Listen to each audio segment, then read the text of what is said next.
Welcome back. તો અત્યારે ગુજરાતનું મંત્રીમંડળ મા અંબાના દર્શન કરવા માટે પહોંચ્યું છે. 51 શક્તિપીઠ મહોત્સવ અને જે કોઈ આસ્થા ત્યાં સંભાળવામાં આવે છે એ જ પ્રકારે અહીંયા બી એ જ વિધિઓને પ્રકારે આ મંદિરમાં પૂજા અર્ચના કરવામાં આવે છે. આ 51 શક્તિપીઠની યાત્રા આ વર્ષે તમામ રેકોર્ડો તોડી ચૂકી છે. પહેલા દિવસે 2 લાખથી વધારે ભાવિ ભક્તોએ મા અંબાના ચરણોમાં વંદન કર્યા, 51 શક્તિપીઠની યાત્રામાં ભાગ લીધો.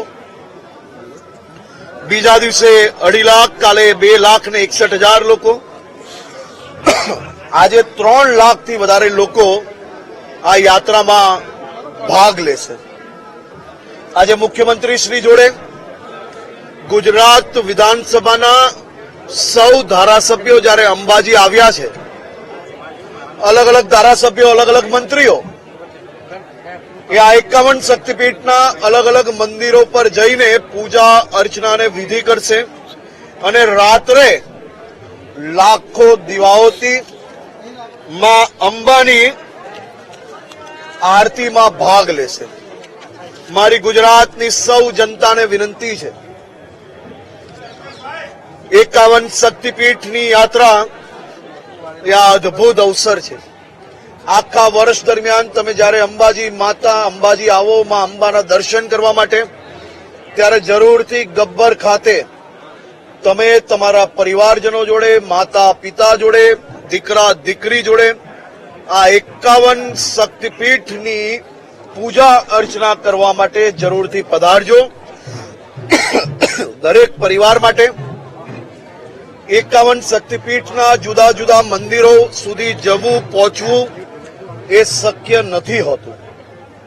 દેશના લોકપ્રિય પ્રધાનમંત્રી આદરણીય શ્રી નરેન્દ્રભાઈ મોદી દ્વારા આ સૌ પરિવારજનો માટે, એમની આસ્થા માટે, એમના સૌની વર્ષો વર્ષની જે બાધાઓ હોય, જેમને પોતે વર્ષોથી બાધા લીધી હોય કે મારા બાપ બાપુજી જોડે, દીકરા દીકરી જોડે જઈને માં કામાખ્યા દેવીના દર્શન કરીશ, અહીંયા આ શક્તિપીઠ મંદિરે જઈશ, એ બધા જ મંદિરો ગબ્બર પર્વત ખાતે પ્રાણ પ્રતિષ્ઠા પછી તમામ પ્રકારની વિધિ અર્ચના પૂજા કરવાનો આપ સૌ માટે અવસર છે.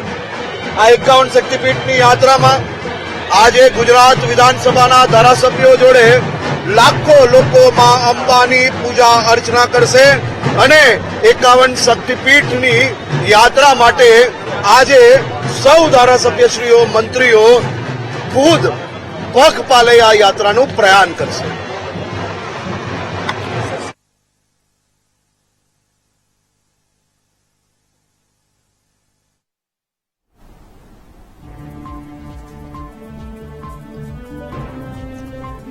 તો 51 શક્તિપીઠ પરિક્રમા યાત્રા અને આ યાત્રામાં ગુજરાતનું મંત્રીમંડળ પહોંચ્યું છે.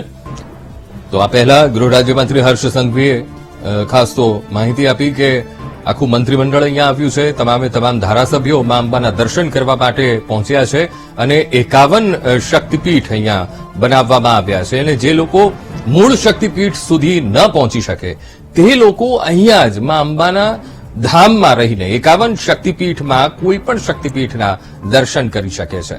ત્યારે ભોજન પ્રસાદનો પણ લાભ લેશે તેમ પણ કહ્યું અને સાથે લાખો ભક્તોએ દર્શન કર્યા તેની પણ તેમણે માહિતી આપી.